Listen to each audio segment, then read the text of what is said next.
আতঙ্কের আরেক নাম উত্তর কোরিয়ার নতুন হাইপারসনিক মিসাইল। শব্দের তুলনায় ১২ গুণ বেশি গতিতে ছুঁটতে সক্ষম এই ক্ষেপণাস্ত্র, যা নিয়ে রীতিমতো তোলপাড় চলছে পশ্চিমা বিশ্বে।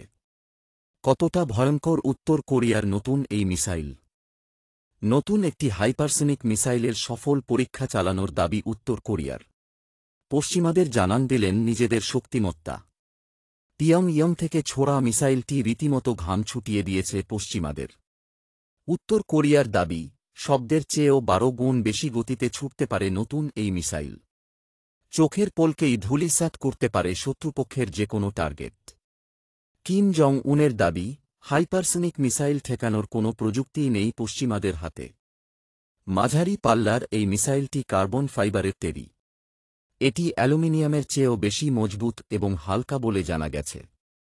এই ধরনের ফাইবার দিয়ে মিসাইল তৈরির প্রক্রিয়া বেশ জটিল। মিসাইলটি রাডারের চোখ ফাঁকি দিতেও বেশ ওস্তাদ। উত্তর কোরিয়া কিভাবে এমন প্রযুক্তির উদ্ভাবন করল, সেটি নিয়েই চলছে চুলচেরা বিশ্লেষণ। বিশ্লেষকদের মতো এর পেছনে হয়তো ইন্ধন জুগিয়েছে রাশিয়া।